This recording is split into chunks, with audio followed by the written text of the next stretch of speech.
ग्रामायण ग्रामायण घेऊ श्वास हा नवा. ग्रामायण ग्रामायण घेऊ ध्यास हा नवा. ग्रामायण ग्रामायण. नमस्कार. ग्रामायण प्रतिष्ठानतर्फे आयोजित या कोरोना जनजागृती सप्ताहाच्या आजच्या सत्रामध्ये मी आपल्या सर्वांचे स्वागत करतो. आज आपल्यासोबत आहे डॉक्टर हरीश वर्भे. डॉक्टर साहेब हे लाईफलाईन ब्लड बँक नागपूर याचे डायरेक्टर आहेत. ही एक भारतातली पहिली आणि एकमेव अशी RBD प्लाझ्मा बँक आहे मध्य भारतातली, आणि लार्जेस्ट आणि हायटेक टेक्नॉलॉजीने युक्त अशी ही ब्लड बँक आहे. त्यांचा व्यावसायिक परिचय मी करून देतो. ते अकॅडमी ऑफ मेडिकल सायन्सचे अध्यक्ष होते 2018-19 मध्ये. त्यानंतर vice president ISBTI Indian society of blood transfusion Maharashtra chapter. त्यानंतर national assessor NABH quality council of India government of इंडियाचं आहे. Expert committee member state blood transfusions council government of Maharashtra. Expert committee member Asia association of transfusion medicine. त्याच्यानंतर सामाजिक त्यांचं contribution देखील भरपूर आहे. India's largest plasma donation camp at collector office Bhandara. त्यानंतर donated 132 RBD plasma free of cost for Covid patients in government district hospital Bhandara. Free blood supply to 131 sickle and thalassemia children, max in the central India. Free blood during national disaster. त्यानंतर free concessional blood cancer, delivery mother, senior citizen, poor patients. Free concessional blood Mayo आणि मेडिकलमध्ये देखील त्यांनी मोफत रक्तपुरवठा केलेला आहे. Special honour government of Maharashtra त्यांना विशेष सन्मानित केलेले आहे त्यांच्या या सामाजिक सेवेसाठी. तसेच त्यांना कोविड योद्धा पुरस्कार देखील माननीय नितीनजी गडकरी यांच्या हस्ते प्राप्त झालेला आहे. Corona warrior award at national conference of ISBTI Chennai February 2021 मध्ये त्यांना हा अवॉर्ड मिळाला आहे. लाईफलाईन ब्लड बँक ही NABH ॲक्रिडिएटेड ब्लड बँक आहे. लार्जेस्ट ब्लड बँक आहे ही. 50 कॅम्प दर महिन्याला हे कंडक्ट करतात. त्यांच्याजवळ 5 मोबाईल ब्लड कलेक्शन व्हॅन्स आहे आणि 20 ब्लड स्टोरेज सेंटर आहे मध्य भारतामध्ये. तर डॉक्टर साहेब आज आपल्याला सध्याच्या परिस्थितीमध्ये जे प्लाझ्मा डोनेशन आणि त्याबद्दल जे सगळीकडे जागृती सुरू आहे, तर त्याबद्दल लोकांच्या मनात असलेले वेगवेगळे समज आणि गैरसमज या बाबतीत ते आपल्याला मार्गदर्शन करतील. मी डॉक्टर वर्बेंना विनंती करतो त्यांनी आपलं मार्गदर्शन कृपया सुरू करा. धन्यवाद. सर्वप्रथम मी ग्रामायण या NGOला मनापासून धन्यवाद देतोय की त्यांनी आजच्या या कठीण काळामध्ये ज्याची सध्या गरज आहे अशा प्लाझ्मा डोनेशन या विषयावर संवाद साधलेला आहे आणि त्यासाठी मी त्यांचं अभिनंदन करतोय. आणि यासाठी मला इथं निमंत्रित केलं त्याबद्दल मी त्यांना धन्यवाद देतोय. खरं म्हणजे ग्रामायण हे यांचे जे मी कार्य आज सकाळी जे बघितले ते खूप छान आहेत. मला आज फार आनंद झाला की ग्रामायणसारख्या एका मोठ्या आणि प्रतिष्ठित संस्थेशी मला जुळायचा या निमित्ताने एक संबंध आला. तर मला त्याबद्दल फार आनंद होत आहे. आणि आज हा प्लाझ्मा डोनेशन याबद्दल हे आपण आज डिस्कस करायचा, त्याचं महत्त्व काय आहे त्याबद्दल आपण पूर्ण याच्यावर चर्चा करूया. मी स्क्रीन शेअर करायचा प्रयत्न करतोय. Share screen.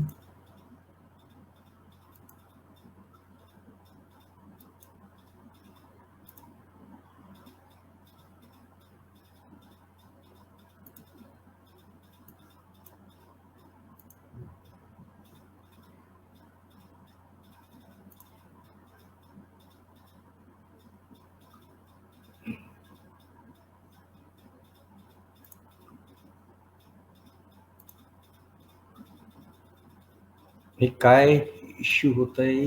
फुल एक्झिट आलंय सर. आलंय का? हा ओके, हा. Good good good good, right. Thank you.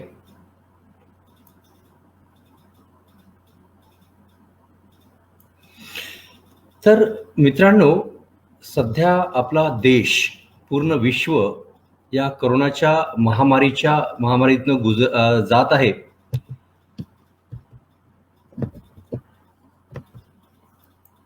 अरे राईट. आणि कितीही जरी प्रयत्न केले तरीही सरकार प्रयत्न करतायत आणि ऍडमिनिस्ट्रेशन प्रयत्न करताय, तरी पण बरेचसे लोकांना कोरोनाचं इन्फेक्शन होत आहे आणि बरेचसे लोक मरत आहेत. ही अत्यंत गांभीर्याची गोष्ट आहे आणि त्यासाठी सगळे लोक प्रयत्न करतात, तरी पण ही परिस्थिती सध्या आटोक्यात येत नाही आहे. त्यासाठी ट्रीटमेंटसाठी जर आपण ह्या कोरोनाविषयी जर विचार केला तर सध्या ऑक्सिजन हे एक महत्वाचं ट्रीटमेंट प्रणाली आहे. त्या व्यतिरिक्त सपोर्टिव्ह थेरपी. हा व्हायरस नवीन असल्यामुळे याला अजून FDA अप्रूव्ड असं कोणती ड्रग आलेलं नाही की कोणती अशी थेरपी आली नाही.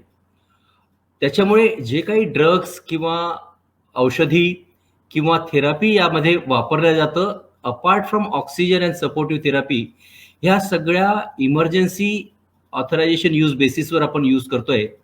आणि इतक्यामध्ये ज्या प्लॅटिना आणि प्लॅसिड ट्रायलच्या जे ट्रायल रिझल्ट आलेत आणि त्याच्यामध्ये निगेटिव्ह रिझल्ट आल्यामुळे या प्लाझ्मा थेरपीला बऱ्यापैकी लोक डाऊट करतायत. परंतु मला हे इथं या निमित्ताने सगळ्यांना सांगायचं वाटतं की हा जो काही निगेटिव्ह रिपोर्ट्स आलेले आहेत, that is mainly because of blind plasma therapy. Blind plasma थेरपीमध्ये old traditional blind plasma therapy, याचा अर्थ की त्या प्लाझ्मामध्ये खरंच ज्या व्हायरसला मारणाऱ्या अँटीबॉडी आहे की नाही हे न तपासता गेलेल्या प्लाझ्मा थेरपीला आपण ब्लाइंड प्लाझ्मा थेरपी म्हणू. परंतु आता प्लाझ्मा थेरपी बऱ्यापैकी स्टँडर्डाइज झालेली आहे. नवीन गाईडलाईन्स आल्या आहेत. या कोरोना व्हायरस आणि कोविड या डिसीज बद्दल बऱ्यापैकी अंडरस्टँडिंग सायन्सला आपल्याला समजली आहे. आणि rational use of plasma therapy पण कसं वापरायला पाहिजे प्लाझ्मा आयडियली, त्यासाठी ICMR गव्हर्नमेंट ऑफ इंडिया किंवा Covid task force Maharashtra government किंवा एम्स दिल्ली, अमेरिकन आणि युरोपियन गाईडलाईन्स आल्या आहेत. आणि मला तुम्हाला एक सांगायचं हवं वाटतं की रिसेंटली माझी मिसेस, माझ्या धर्मपत्नी, त्यांना सुद्धा कोविड झाला आणि त्या खूप सिरियस झाल्या होता. त्यांना मी कोणतंही औषध दिलं नाही, जसं रॅमडेसिविर दिलं नाही, फ्लॅविपिराविर दिलं नाही, टोसी नाही दिलं, आयव्हरमेक्टिन नाही दिलं किंवा स्टिरॉइड सुद्धा न देता फक्त प्लाझ्मा थेरपी दिलं आणि त्या तिसऱ्या दिवशी घरी आल्यात. तर हे आजचं जर प्रेझेंटेशन द्यायचं मुख्य कारण जर तुम्ही मला विचारलं तर त्याचं मुख्य कारण आहे जे काही कन्फ्युजन आहेत, हे बँड आहे की नाही आहे, इफेक्टिव्ह आहे की नाही आहे, रिस्की आहे की काय, आणि लेटेस्ट त्याच्या गाईडलाईन्स काय आहेत, त्या रॅशनल यूज कसं करायचं, किती अँटीबॉडी पाहिजे, किती डोस पाहिजे, कोणत्या टायमिंगला द्यायचं, आणि आपण जर याचा बरोबर वापर जर केला प्लाझ्मा थेरपीचा तर आपण अनेक कोविड रुग्णांचे जीव वाचवू शकतो या दुसऱ्या वेव्ह मध्ये आणि याच्या नंतर सुद्धा.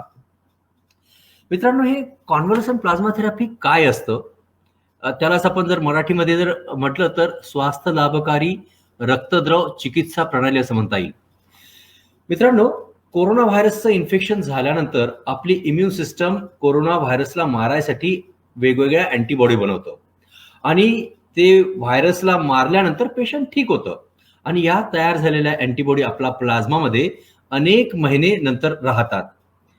आणि असा जर प्लाझ्मा कोविडमधनं रिकव्हर झालेल्या पेशंटचा जर काढून जर नवीन पेशंटला जर दिला तर या रेडीमेड अँटीबॉडी व्हायरसला मारून पेशंटला लवकर ठीक होण्यास मदत करते.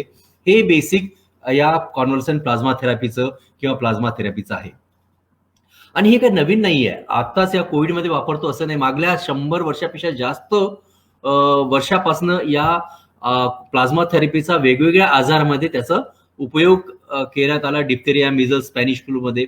आणि त्यांचं जर आपण अनालिसिस केलं सायंटिफिक, त्याला मेटा अनालिसिस म्हणतो, तर त्याच्यामध्ये असं बघण्यात आलं की सुरुवातीच्या काळामध्ये जर आपण प्लाझ्मा दिला तर पेशंटची मॉर्टॅलिटी रेट किंवा डेथ रेट किंवा क्लिनिकल सिम्पटम्स इम्प्रूव्ह होतात आणि त्याचं व्हायरल लोड सुद्धा कमी होतं. हे वेगवेगळ्या मेटा अनालिसिस मध्ये दिसून येत आहे.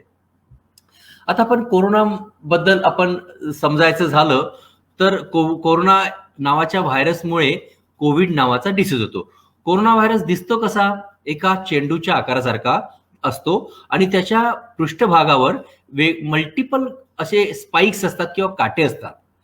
आणि हा जो याला म्हणतात न्यूक्लिओ कॅप्सिड, हे त्याचं RNA झालं, त्याच्यानंतर त्याचं मेम्ब्रेन आणि एन्व्हलप झालं आणि ह्या त्याच्या स्पाइक्स झाल्या.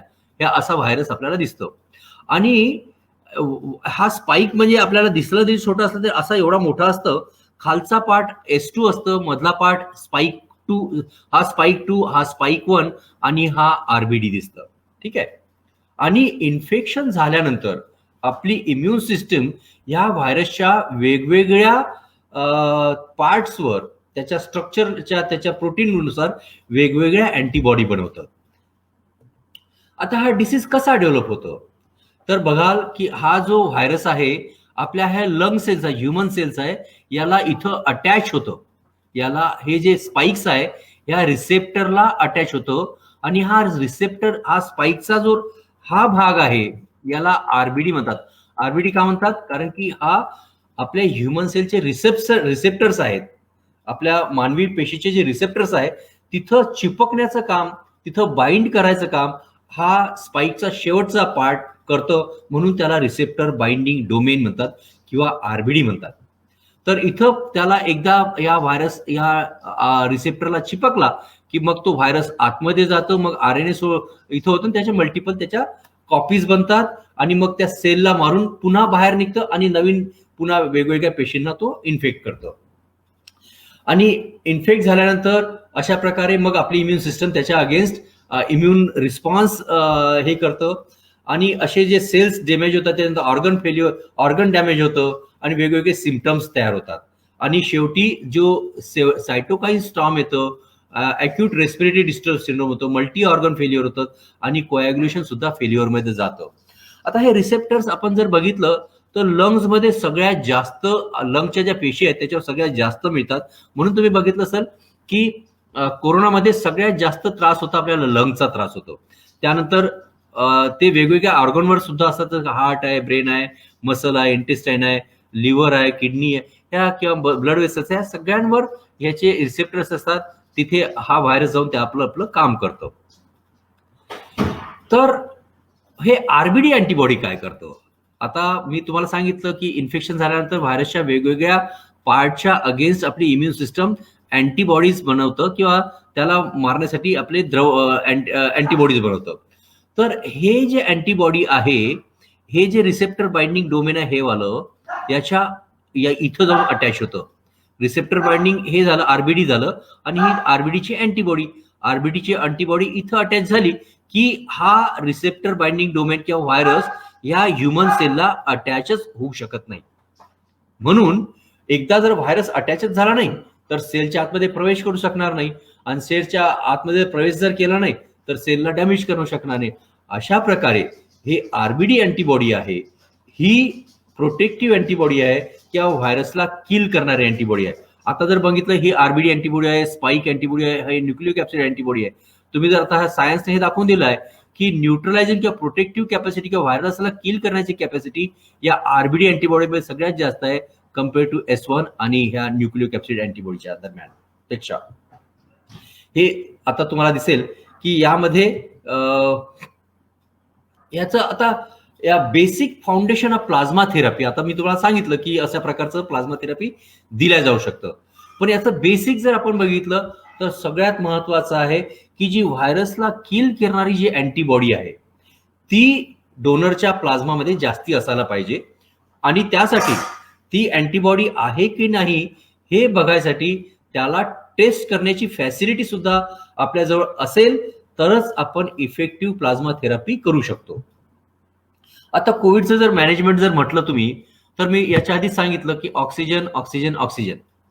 आणि त्यानंतर सपोर्टिव्ह थेरपी. त्या व्यतिरिक्त जर तुम्हाला द्यायचं असेल तर कॉन्व्हर्सन प्लाझ्मा द्यावा लागतो किंवा मग अँटीव्हायरल ड्रग्ज आहेत, रॅमडेसिविर आहे, फ्लॅव्हिपिरापिर आहे किंवा आयव्हरमेक्टिन आहेत किंवा इम्युनोमॉड्युलेटेड ड्रग्ज आहेत, स्टिरॉइड्स आहेत, टोसी आहेत किंवा अँटीकोॲग्युलंट हिपॅरिन वगैरे आहेत, ते दिल्या जाऊ शकतात.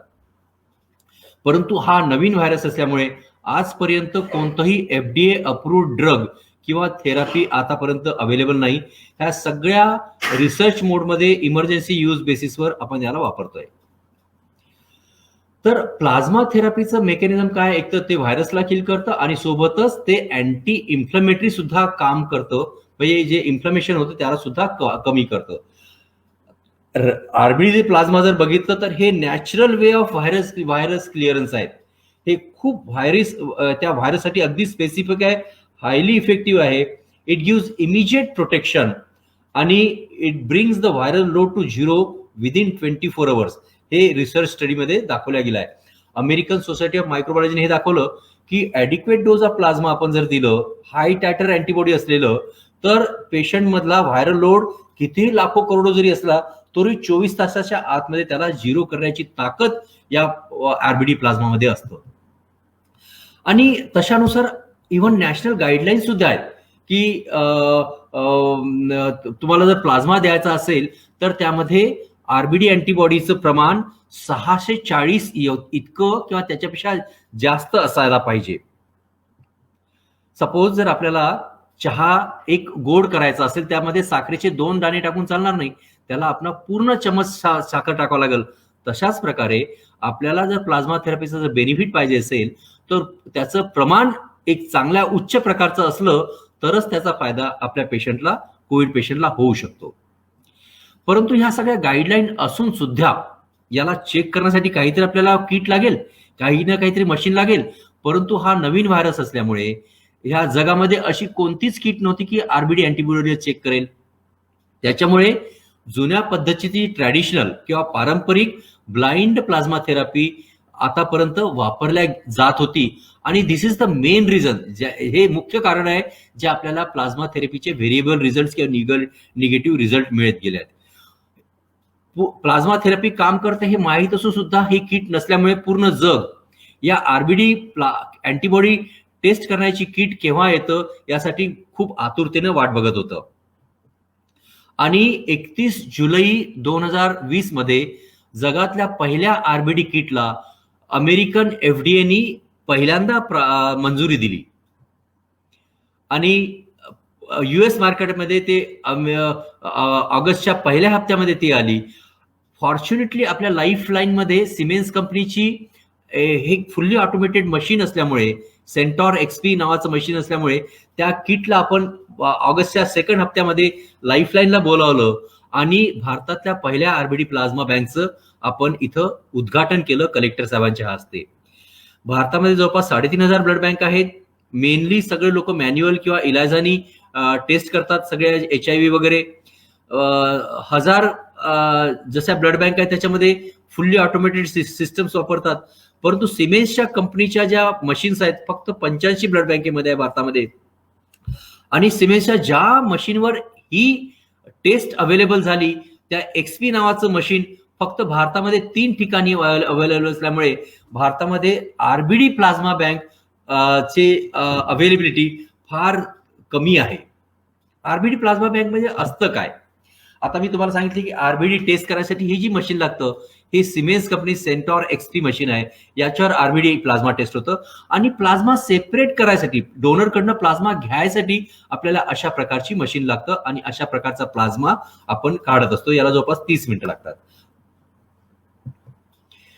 आणि रॅशनल यूज ऑफ प्लाझ्मा आता वेगवेगळ्या ICMRने किंवा टास्क फोर्सनी किंवा एम्स दिल्लीनी आपल्याला प्लाझ्मा कसा वापरायचा, त्याचा रॅशनल यूज कसं करायचं, त्याचा व्यवस्थित वापर कसा करायचा त्याबद्दल त्यांनी 5 गाईडलाईन्स दिल्या.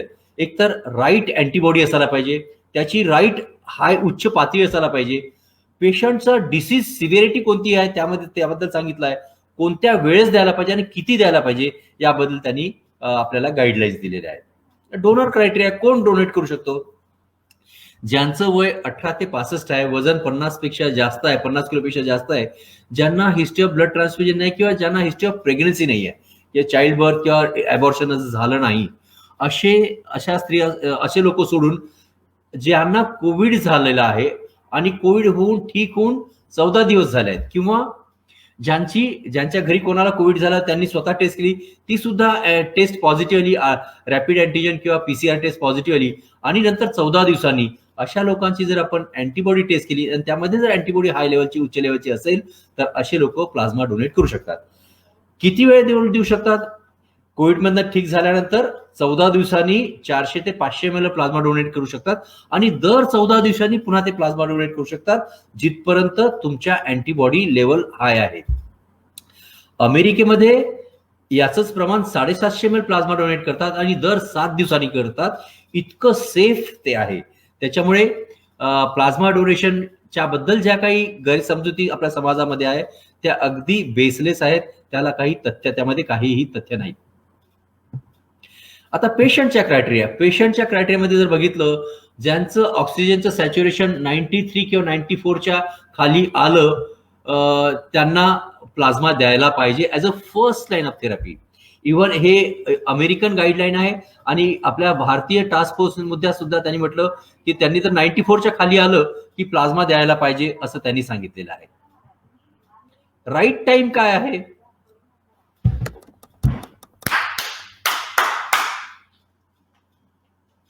राईट टाइम काय आहे? केव्हा प्लाझ्मा द्यायला पाहिजे? डिसीजचा जेव्हा आपला सुरुवातीचा 1 हप्ता असतो त्यामध्ये व्हायरस खूप जास्त असतात आपल्या शरीरामध्ये, आणि त्यावेळेस त्याला व्हायरेमिक फेज म्हणतात. आणि त्यानंतर काय होतं की इन्फ्लमेटरी फेज येतं, त्यामध्ये व्हायरस मरून जातात, आणि मग शरीराच्या जे ऑर्गन्स आहेत किंवा सेल्स आहेत त्याच्यावर सुजन येतं, आणि त्याला म्हणतात आपण इन्फ्लमेटरी फेज. ज्यावेळेस व्हायरेमिक फेज आहे त्यामध्ये अँटीव्हायरल ड्रग द्यायला पाहिजेत, आणि जे इन्फ्लमेटरी फेज आहे त्यामध्ये अँटी इन्फ्लमेटरी ड्रग्स द्यायला पाहिजे, जे काही स्टिरॉइडला जर आपण सुरुवातीच्या पहिल्या हप्त्यात जर दिलं तर ते पेशंटसाठी नुकसान होऊ शकतं, कारण की ते व्हायरसला त्याचं मल्टिप्लिकेशन अजून त्याला चालना देईल आणि अजून जास्त सिरियस फेजमध्ये जाऊ शकतो. त्यामुळे पहिल्या हप्त्यामधले मेडिसिन सेकंड हप्त्यामध्ये देत नाही, किंवा त्या एका हप्त्यानंतर जे देणारे मेडिसिन्स आहे ते आपल्याला पहिल्या हप्त्यात देता येणार नाही.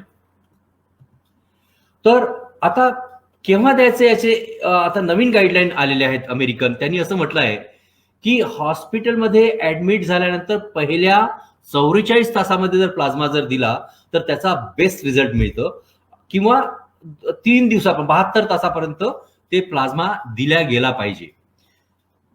टायमिंग खूप इम्पॉर्टंट आहे. हे मॉडरेट, सिव्हिअर किंवा लाईफ थ्रेटनिंग केसेसमध्ये देऊ शकतं, अगदी सिरियस केसेसमध्ये दिल्या जाऊ शकतं.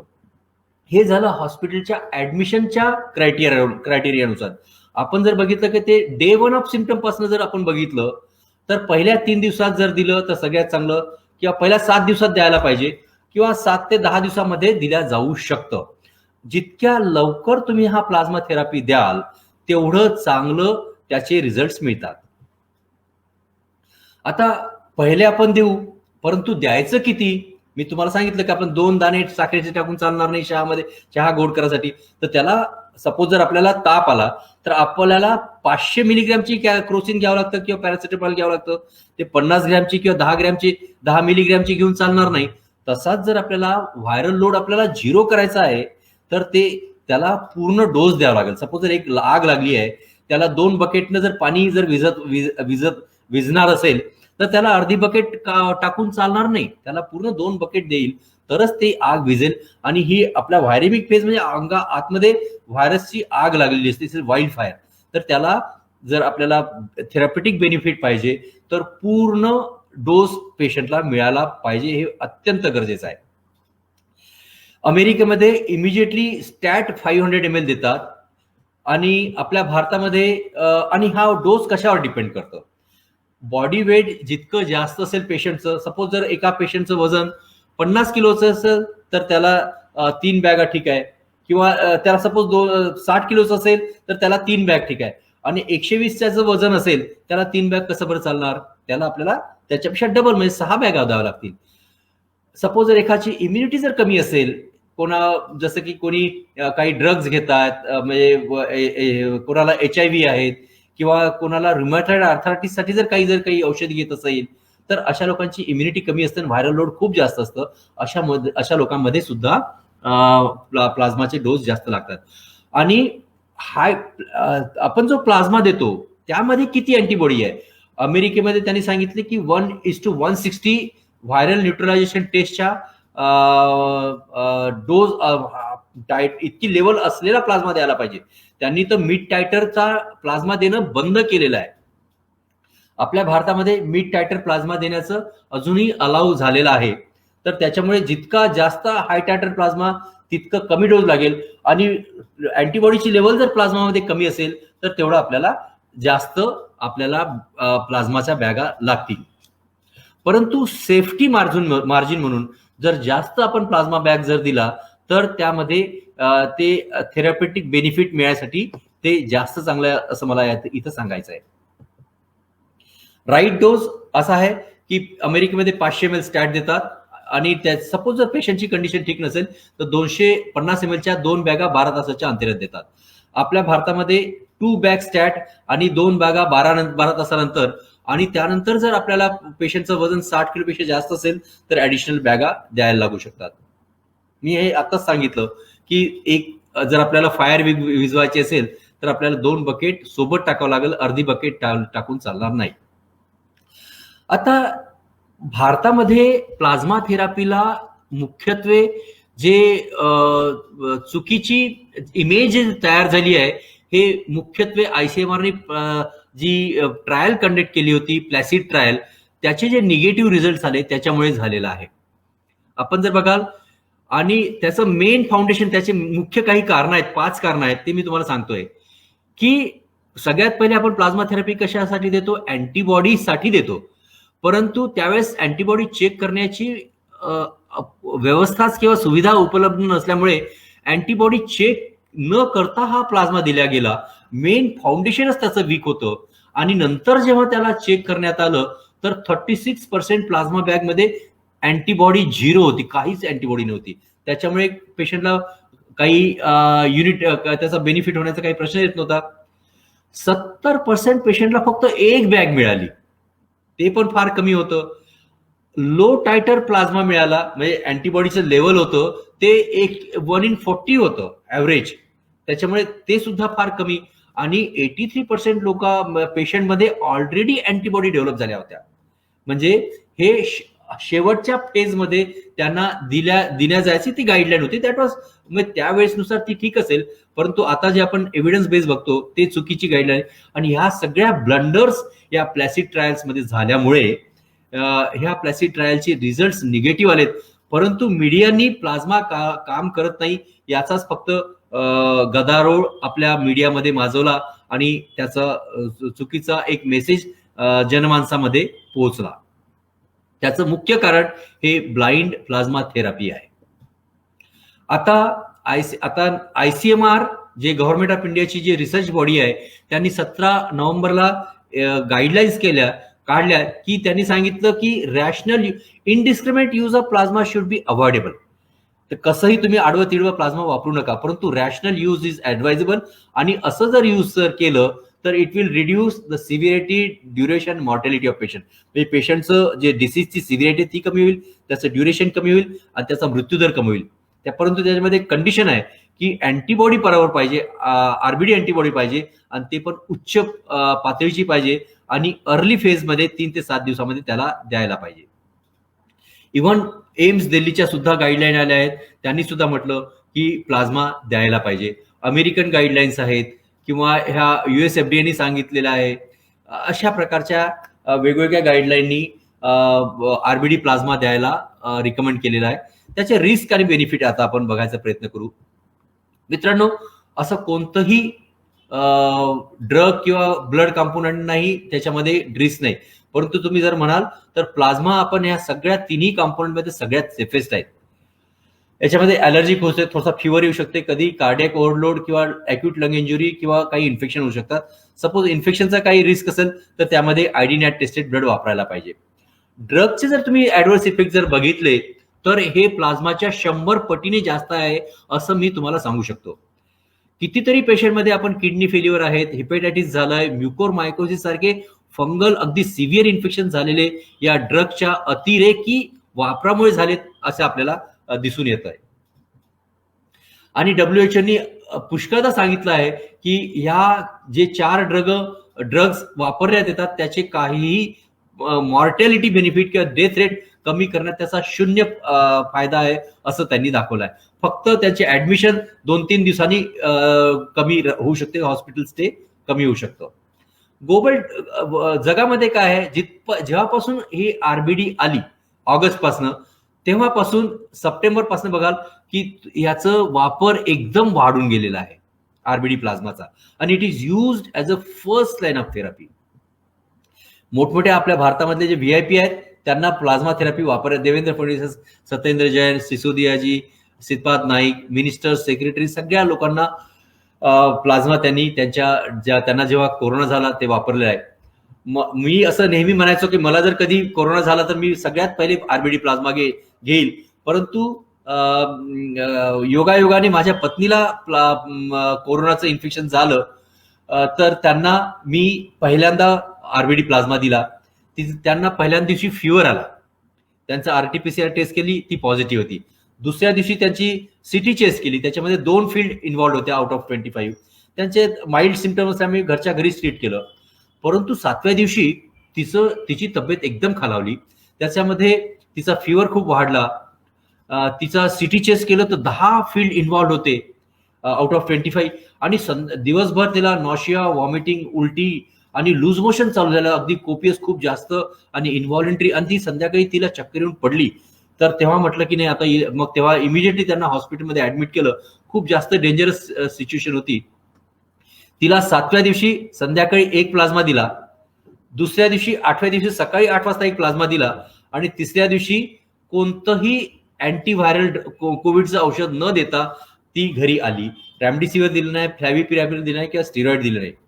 आणि मी 100% सांगतो की हे काय माझ्या पत्नीचा जे जीव वाचला ते फक्त आरबीडी प्लाझ्मामुळे वाचला, आणि फक्त आरबीडी प्लाझ्मामुळे वाचला. आणि मला असं वाटतं की अशा प्रकारे अनेक लोकांचा जीव आरबीडी प्लाझ्मामुळे वाचू शकतं, provided it is used early in the time in adequate dose. Take home message मध्ये मी आता समराईज करतोय की प्लाझ्मा हे कोविडची सिव्हिरिटी अँड प्रेझेंटेशन कशी असू शकतं, mild to moderate to severe कितीही फास्ट जाऊ शकतं. इनिशियल सुरुवातीची जी ट्रीटमेंट आहे ती अगदी महत्वाची आहे, आणि that decides the outcome of patient. त्यामुळे सुरुवातीच्या काळामध्ये aggressive treatment in early phase of disease is the crux of management of the Covid disease. एकदा जाकर पेशंट सायटोकाईन स्टॉर्म किंवा इन्फ्लेमेटरी फेज मध्ये गेला तर पेशंटला कंट्रोल करणं आपल्या हातामध्ये खूप काही राहत नाही. ड्रग जर बघितलं ते वीक अँटीव्हायरल आहे. आपण जर प्लाझ्मा जर बघितलं हे स्ट्रॉंग अँटीव्हायरल आहे, इमिजिएट इफेक्ट देतं आणि व्हायरल काउंट 0 करतं 24 तासामध्ये. ऍडव्हर्स इफेक्ट बघितलं तर ड्रगच्या खूप आहेत compared to this is very safe. आतापर्यंत जे काही आपल्याला प्लाझ्मा थेरपीबद्दल ऐकायला मिळत होतं ते सगळं त्याचं मुख्य कारण आहे ते blind plasma therapy without checking RBD antibody. परंतु RBD plasma therapy is a new scientific and rational plasma therapy, आणि ऍज पर गव्हर्नमेंट गाईडलाईन्स जर आपण वापरलं तर याला चांगले रिझल्ट मिळतात. डिसीजची सिव्हिरिटी कमी होतो, त्या डिसीजचा ड्युरेशन कमी होतो, कॉम्प्लिकेशन कमी होतो, ऑक्सिजन रिक्वायरमेंट कमी लागतं, व्हेंटिलेटरची गरज कमी पडतं, हॉस्पिटल स्टे कमी होतं, मॉर्टॅलिटी डेथ रेट कमी होतं, मृत्यूचा दर सुद्धा कमी होतं. परंतु त्याच्यामध्ये ते रॅशनल यूज झाला पाहिजे. राईट अँटीबॉडी, आरबीडी अँटीबॉडी, त्याचं प्रमाण, डिसीजच्या सिव्हिरिटी अर्ली फेज मध्ये द्यायला पाहिजे आणि ॲडिक्वेट डोज मध्ये द्यायला पाहिजे.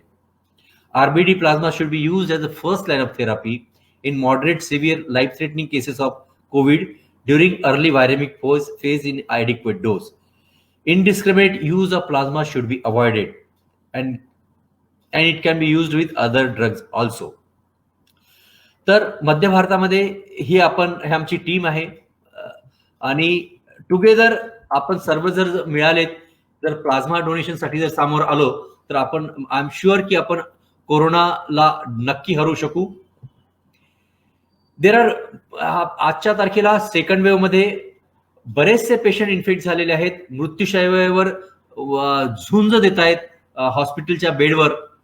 आणि असे पेशंट आणि त्यांचे परिवारचे लोक आपल्या प्लाझ्मा डोनेशनची अतिशय आतुरतेने वाट बघतायत. चला आपण सर्वजण सामोर येऊया आणि जे काही कोविड मधनं ठीक झाले आहेत अशा लोकांनी सामोर येऊन त्यांची अँटीबॉडी टेस्ट करावी आणि अँटीबॉडी जर जास्त असेल तर नक्की आपण प्लाझ्मा डोनेट करावं. कोण कोण करू शकतं याचं मी तुम्हाला सांगितलं आहे की ज्यांचं वय 18 ते 65 आहे, वजन 50 किलोपेक्षा जास्त आहे आणि कोविड पासून कोविड नंतर 14 दिवसांनी आपण देऊ शकतो किंवा कोविडचा रिपोर्ट पॉझिटिव्ह आल्यानंतर 14 दिवसांनी आपण देऊ शकतो आणि दर 14 दिवसांनी आपण प्लाझ्मा डोनेट करू शकतो.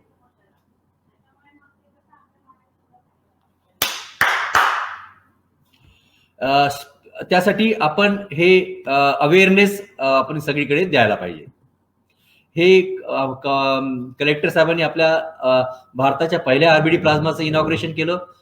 दोन्ही कॉलेजचे डीन्स आहेत तिथे. हे आपल्या वेगवेगळ्या मीडिया रिपोर्ट्सनी केलेलं आहे. नंतर मध्ये एक कृष्णाबाई खोपडेजींनी आपल्या लाईफलाईन मध्ये मध्य भारतातला पहिला आरबीडी प्लाझ्मा बँक इथं ऑर्गनाईज केला. त्यामध्ये त्या दरम्यान आपले माजी मुख्यमंत्री देवेंद्रजी फडणवीस आले होते, बावनकुळेजी आले होते, खोपडेजी आले होते, सोलेजी आले होते.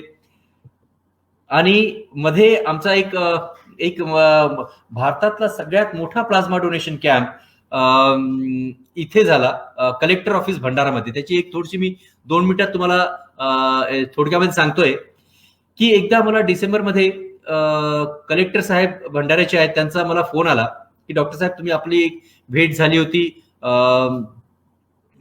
एका IMAच्या प्लाझ्मा डोनेशन कॅम्प मध्ये, तर आपण मला एक मिनिट जस्ट होल्ड, एक मिनिट.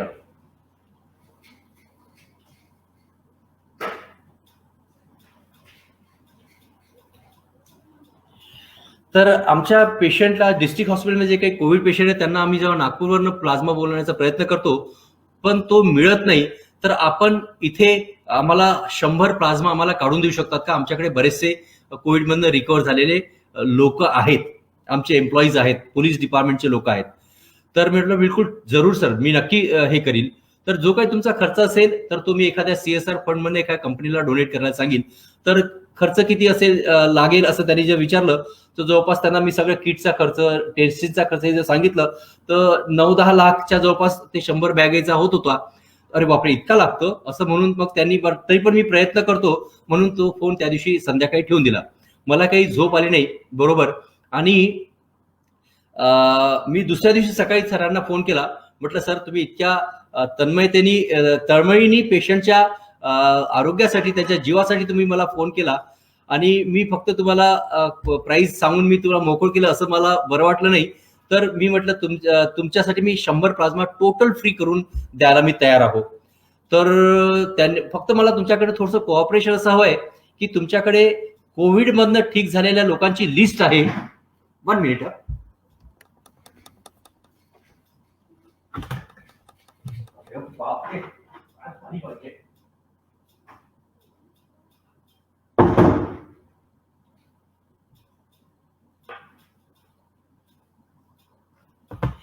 ठीक. तर पण तुमच्याकडे जे पोलीस डिपार्टमेंटचे जे सगळे लोक आहेत ते पॉझिटिव्ह झालेले आहेत आणि जर त्यांची आपण ब्लड टेस्ट करू आणि ज्यांची अँटीबॉडी जास्त असेल त्यांचं आपण प्लाझ्मा डोनेशन करून घेऊ. तर मंगळवार आणि बुधवारला 277 लोकांचं आपण प्लाझ्मा ब्लड टेस्ट केलं आणि ज्यांची अँटीबॉडी जास्त होती असे 96 लोकांनी गुरुवार, शुक्रवार, शनिवार, रविवार अशा 4 दिवसामध्ये त्यांनी भारतातला सगळ्यात मोठा प्लाझ्मा डोनेशन कॅम्प तिथं घेतला. आणि नंतर त्यांना प्रॉमिस 100चं केलं होतं, थोडे डोनर 4 कमी झाले होते, तर मी त्यांना 101 प्लाझ्मा त्यांना डोनेट केला तिथल्या हॉस्पिटलच्या शासकीय जिल्हा रुग्णालयातील कोविड पेशंटसाठी. आणि मध्ये 2 हप्त्या आधी सुद्धा त्यांनी एक छोटा एक कॅम्प घेतला होता आणि त्यावेळेस 31 प्लाझ्मा, टोटल 132 प्लाझ्मा आपण त्यांना डोनेट केलाय. हा त्यांचा हे आहे. हे जिल्हाधिकारीचं, कलेक्टर साहेबांचं जे ऑफिस आहे त्याच्या बाजूच्या मीटिंग हॉलमध्ये आपण हा प्लाझ्मा डोनेशन कॅम्प घेतलेला होता आणि ह्या त्यातले काही पिक्चर्स आहेत. यामध्ये आपल्याला कोविड योद्धा पुरस्कार गडकरी साहेबांच्या हाताने आणि कोरोना वॉरियर अवॉर्ड एक नॅशनल कॉन्फरन्स मध्ये सुद्धा मिळालेला होता. तर मित्रांनो,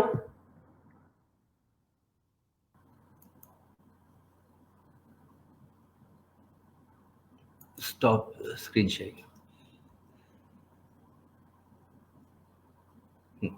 तर मित्रांनो, मध्य भारतामध्ये ही आरबीडी प्लाझ्मा बँकची प्लाझ्माची जी फॅसिलिटी आहे ती फक्त लाईफलाईन ब्लड बँकेमध्ये असल्यामुळे पूर्ण नागपूर, विदर्भ इथला सगळा प्लाझ्माची डिमांड या आरबीडी प्लाझ्मासाठी लाईफलाईन मध्ये येतात आणि आपल्याला जवळपास खूप जास्त प्लाझ्माची रिक्वायरमेंट आहे. या सेकंड वेव्ह मध्ये बरेचसे रुग्णांचा जीव आपण या आरबीडी प्लाझ्मानी वाचवू शकतो.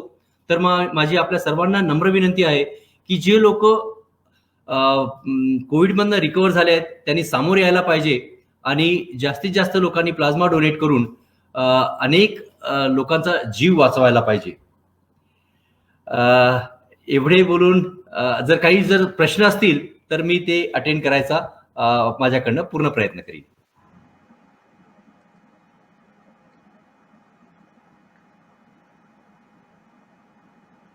हॅलो. हा डॉक्टर साहेब, एक प्रश्न आहे. बरेच लोकांना असं वाटतंय की जे कोविड झालेला असतो त्यांना वाटते की मी माझा प्लाझ्मा दिला तर माझी इम्युनिटी कमी होऊन जाईल. तर हे कितपत सत्य आहे? हा जनरल सगळ्यांच्याच मनामध्ये ही अशा प्रकारची एक थोडीशी द्विधा असतं किंवा एक शंका असतं. परंतु विहिरीमधनं जसं पाणी आपण काढल्यानंतर 4 बकेट दुसऱ्या दिवशी त्याच्यामध्ये लेवल तशीच असतं, तसं आपण प्लाझ्मा कितीही जरी दिला तरी त्यामुळे अँटीबॉडी कमी होईल की आपली इम्युनिटी कमी होईल असं बिलकुल होत नाही. आणि आपण जर बघितलं की आपल्या देशामध्ये फक्त आपण 400 ml प्लाझ्मा घेतो दर 15 दिवसांनी. अमेरिकेमध्ये तर 750 ml प्लाझ्मा दर 7 दिवसांनी देतात. इतकं सेफ आहे. त्याच्यामुळे त्याला घाबरण्याची किंवा त्याच्याबद्दल आपली इम्युनिटी कमी होईल का अशी शंका मनात ठेवायची काहीही गरज नाहीये. धन्यवाद सर. आणि बऱ्याचशा लोकांना असं मला हायपरटेन्शन आहे किंवा मला डायबिटीस आहे तर आम्ही हा प्लाझ्मा देऊ शकू का? असे लोक जरूर देऊ शकतात. ज्या लोकांना काही प्रॉब्लेम, आपण पहिले जे लोक इन्शुलिनवर आहे त्या लोकांचा आम्ही युजली प्लाझ्मा किंवा ब्लड डोनेशन घेत नाही. परंतु ज्यांना डायबिटीस आहे परंतु टॅबलेट्सवर आहेत अशा लोकांचा आपण प्लाझ्मा जरूर घेऊ शकतो. त्यांना काहीही प्रॉब्लेम नाही. आणि ज्यांचं ब्लड प्रेशर, जेव्हा आपण ब्लड टेस्ट घेत किंवा प्लाझ्मा डोनेशन करतो त्याच्या आधी त्यांचं ब्लड प्रेशर चेक करतो आणि ते जर आमच्या विदिन लिमिट्स जर असेल तर आपण प्लाझ्मा घ्यायला काहीच प्रॉब्लेम नाही. आणि एखादी जर सामाजिक संस्था असं काही उपक्रम आयोजित करू इच्छिते असेल तर आपली ब्लड बँक किंवा आपल्या संस्था त्याला सहकार्य करते का? म्हणजे नक्कीच. आता सध्या प्लाझ्माची डिमांड इतकी जास्त आहे की मी आता एक उमरेडला एक भरारी म्हणून संस्था आहे, त्यांनी प्लाझ्मा डोनेशन कॅम्प ठेवला होता आणि त्यांचं एक फ्लायर बनवून त्यांनी मला मागितलं, त्यांना फ्लायर बनवून दिलं, त्यांना फ्लायर पाठवलं सुद्धा. परंतु नंतर माझ्या लक्षात आलं की सपोज जर उमरेडमध्ये त्यांच्या ग्रामीण रुग्णालय आहे तिथे कोविड पेशंट्स आहेत, मग तिथे जर कोविड पेशंटला जर आपल्याला प्लाझ्मा द्यायचा असेल सरकारी रुग्णालयामधल्या गरीब पेशंटला तर आपलाही काही ना काही कर्तव्य लागतं. त्या दृष्टीने त्या लोकांना पूर्णतः मोफत प्लाझ्मा मिळावा या दृष्टीने मी त्यांना पुन्हा फोन केला. म्हटलं हे फ्लायर सध्या तुम्ही पाठवू नका, यामध्ये कोविड रुग्णासाठी सरकारी रुग्णालयामध्ये जेवढे काही पेशंट्स आहेत त्यांना मोफत प्लाझ्मा मिळण्यासाठी आपण प्लाझ्मा डोनेशन कॅम्प घेतोय हे असं तुम्ही डिक्लेअर करा आणि तशानुसार आपण प्लाझ्मा डोनेशन घेऊ. आणि आता या 2-3 दिवसानंतर तिथे प्लाझ्मा डोनेशन कॅम्प ठेवणार आहेत. अशाच प्रकारचे माझ्या सर्वांना असं आग्रहाची विनंती आहे, जे काही NGOज किंवा आपण सुद्धा कोणत्या वेगवेगळ्या जर कोणत्याही सेक्टरमध्ये कोणत्याही लोकांचा जर आपण प्लाझ्मा घेत असेल, सपोज जर 40 प्लाझ्मा जर आपले कलेक्ट झाले तर 20 प्लाझ्मा तुम्ही म्हणाल त्या सरकारी इस्पितळात किंवा तुम्ही म्हणाल त्या गरीब लोकांना आपण मोफत द्यायचं, आपण पूर्ण त्यासाठी सहकार्य करू. धन्यवाद सर. आणि यानंतर तर मी प्रत्येक डिस्ट्रिक्ट कलेक्टरला अप्रोच होणार आहोत, त्या तिथल्या कलेक्टरला अप्रोच होऊन मी त्यांना हे प्रपोजल देणार आहोत की तुमच्याकडे तुम्ही काहीही करू नका, हा काळ कठीण आहे, कोविड रुग्णांना ऑक्सिजन मिळत नाही, औषधी मिळत नाही, लोकांचा जीव जात आहे, त्यांना जर right plasma therapy, RBD plasma therapy जर मिळाली आणि ती पण योग्य वेळी जर सुरुवातीच्या काळात मिळाली तर आपण या कठीण काळामध्ये लोकांचा जीव वाचू शकतो. त्यासाठी तुम्ही प्लाझ्मा डोनेशन कॅम्प घ्या, तुम्ही काहीही करू नका, माझी सगळी मशिनरी येईल, माझे पूर्ण लोक येतील आणि वेगवेगळ्या ठिकाणी प्लाझ्मा डोनेशन कॅम्प घेऊन तिथे जेवढं काही डोनर कलेक्ट करेल त्याचा अर्धा प्लाझ्मा आपण तिथल्या सरकारी रुग्णालयात आपण डोनेट करणार आहोत, तिथल्या गरीब लोकांना ते पूर्णतः मोफत मिळेल. आता आमचा एक पुढच्या हप्त्यात किंवा याच हप्त्याच्या शेवटीमध्ये छिंदवाडा कलेक्टर ऑफिस मध्ये सुद्धा आमचा प्लाझ्मा डोनेशन कॅम्प होणार आहे, याच धर्तीवर. अजून एक प्रश्न आहे सर, इंटरेस्टिंग प्रश्न आहे किशोर केळापुरे यांचा. प्लाझ्मा इतकं उपयोगी आहे तर मग इथे रेमडेसिवीर इंजेक्शन साठी ओरड का? करेक्ट. बेसिकली रेमडेसिवीर औषधी याबद्दल WHO ची ट्रायल आहे, इफेक्ट 0 आहे, परंतु कोविड असं कोणतं FDA अप्रूव्ड रामबाण औषध अजून निघालेच नाहीये. तर त्याच्यामुळे ट्रायल अँड एरर बेसिसवर प्रयत्न करतायत आणि प्लाझ्माला थोडीशी बदनाम होण्याचं मुख्य कारण म्हणजे प्लॅसिड ट्रायल आहे आणि ज्याच्यामध्ये सांगितलं की किती ब्लंडर्स होत आहेत त्याच्यामध्ये. 36% मध्ये अँटीबॉडी नाही, 70% लोकांमध्ये जो प्लाझ्मा मिळाला तो त्यांना एक बॅग दिली गेली, 83% मध्ये लेट देण्यात आली. अशा कोणत्याही कंडिशन मध्ये त्या प्लाझ्मा थेरपीचा बेनिफिट, आणि लोक काय करतात, फक्त त्याची हेडिंग वाचतात, कोणती स्टडी रिलीज झाली की त्याची समरी 4 लाईनची वाचतात की प्लाझ्मा थेरपीनी काम केलं नाही, परंतु त्याच्यामध्ये अँटीबॉडी होती का, टेस्ट केली होती का, कोणा जवळही एवढा वेळ फुरसत नसतं. आणि त्याच्यामुळे परंतु ज्या स्टडीमध्ये अशा प्रकारे सायंटिफिक वेनी प्लाझ्मा थेरपी दिल्या गेलेली आहे त्या सगळ्या स्टडीमध्ये हे प्लाझ्मा थेरपीचे चांगले रिझल्ट मिळाले. त्याच्यामुळे रेमडेसिवीर बद्दल ओरड न करता माझ्या घरी मी वापरला आहे, माझ्या जवळच्या रिलेटिव्हला ज्यांना कोरोना झालाय, मी कोणत्याही ड्रगचा मारा न करता फक्त प्लाझ्मा थेरपीने माझे पेशंट्स घरी आलेले आहेत. तर अशा प्रकारे या सायंटिफिक, आणि पुन्हा असं मी म्हणतो असं नाही, नॅशनल गाईडलाईन म्हणतं, ICMR म्हणतं, एम्स म्हणतं, टास्क फोर्स म्हणतं प्लाझ्मा वापरा, परंतु रेमडेसिवीरचं नाव चाललेलं आहे, लोक त्याचा काळाबाजार होत आहे तरी पण ते वापरतायत. त्याचा फायदा किती किती नाही, त्याची कॉम्प्लिकेशन किती होतात, कितीतरी लोकांच्या किडनीज फेल्युअर झालेल्या आहेत त्याच्यामुळे. तर प्लाझ्मा थेरपी त्या दृष्टीने अतिशय सेफ अशी थेरपी आहे कोविड पेशंटसाठी. धन्यवाद सर, खूपच इंटरेस्टिंग अशी इन्फॉर्मेशन आपण दिलेली आहे आणि अतिशय उपयुक्त अशी माहिती आपण दिली आहे. आपण आमच्या या कार्यक्रमात आले आणि मार्गदर्शन केलं त्याबद्दल मी ग्रामायणतर्फे आपले आभार मानतो मनापासून. असेच सहकार्य आपले नेहमी आपल्याला मिळत राहून आपण मिळून काम करू अशी इच्छा व्यक्त करतो. संजयजी. हा, एक मला पहिले थोडासा प्रश्न विचारून घेतो. हो. की याच्यामध्ये जो याच्यामध्ये जे ग्रुप आहे, रक्तगट जे आहे त्याचा आणि प्लाझ्माच्या पेशंटचा काही संबंध आहे? Correct.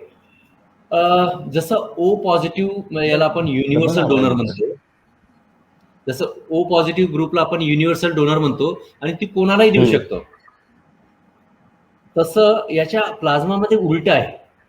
O positive is recipient, म्हणजे सगळ्यांचं घेऊ शकतं, आणि रेड सेल मध्ये जो AB कोणाला देऊ शकत नाही, याच्यामध्ये AB वाला जो प्लाझ्मा आहे तो कोणालाही देऊ शकतो. म्हणजे रेड सेल किंवा होल ब्लड आणि प्लाझ्माचं अगदी त्याचं देण्याचं तंत्र जे आहे किंवा त्याचे जे रिलेशन्स आहेत अगदी उलटे आहेत. तर रेड सेल किंवा होल ब्लडसाठी ओ पॉझिटिव्ह युनिव्हर्सल डोनर, याच्यामध्ये रेसिपियंट आहे प्लाझ्मासाठी, आणि AB is universal recipient in red cell प्लाझ्मामध्ये ते डोनर आहे, तो सगळ्यांना देऊ शकतो एबी पॉझिटिव्ह. त्याच्यामुळे एबी पॉझिटिव्हचे जे काही लोक असतील त्यांनी नक्की प्लाझ्मा डोनेट करायला पाहिजे. पॉझिटिव्ह RH पॉझिटिव्ह आणि निगेटिव्हचा या प्लाझ्मामध्ये त्याचा काही संबंध नसतं, कारण की पॉझिटिव्ह आणि निगेटिव्ह हे फक्त रेड सेलशी संबंधित असतं.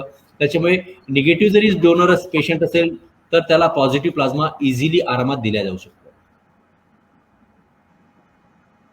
धन्यवाद सर.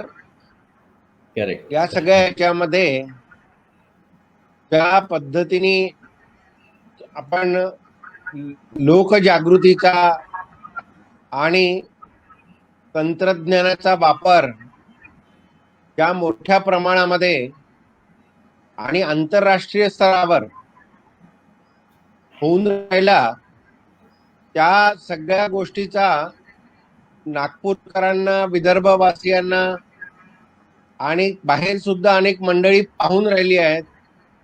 या सगळ्यांना जो लाभ, या सगळ्या कार्यक्रमाचा मिळेल, त्या सगळ्या याच्याबद्दल आपण जे रामायणला सहकार्य केलं, आपलं शतशः मी शब्दशुमनांनी अभिवादन करतो.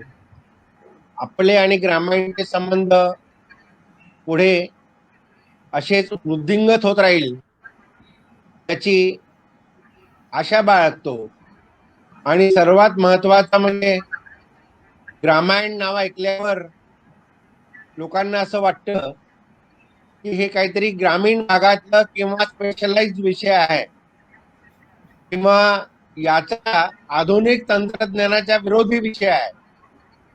तर नवतंत्रज्ञान ग्रामायणच्या व्यासपीठावर येणं, यामुळे ग्रामायणची सुद्धा एक प्रतिमा बदलवण्याकरता हे आहे.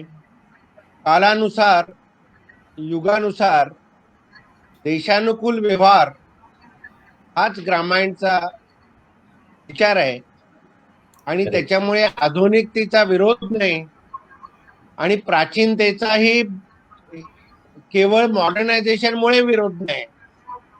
एक न्यू मॉडर्न सोसायटी तयार व्हावी, जुन्या चुका दुरुस्त व्हाव्या आणि माणसाचं मोठ्या प्रमाणात कल्याणाच्या दृष्टीने पुढे संपूर्ण मानवतेने वाटचाल करावी, हा ग्रामायणचा केंद्रीभूत विचार आहे.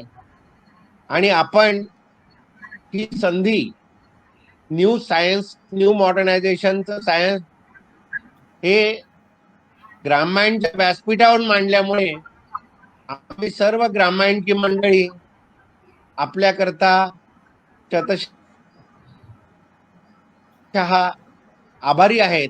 आणि एवढं बोलून मी माझा हा कार्यक्रम संपतोय असं हे करतो. धन्यवाद. मी सुद्धा ग्रामायणला धन्यवाद देतोय की या निमित्ताने आपले जे काही फॉलोअर्स आहे तिथपर्यंत हा मेसेज मला नेण्याची मला संधी मिळाली. आणि या मेसेजच्या द्वारे काही लोक डोनेट करतील आणि काही लोकांचा जीव वाचेल आणि तो एक फार महत्वाचं मानवतेची सेवा राहील. हे या कार्यक्रमाच्या निमित्ताने कुठे ना कुठे त्याचा इम्पॅक्ट आपल्याला बघायला मिळेल. ही या आशेसोबत मी आपल्या सर्वांचा निरोप घेतोय.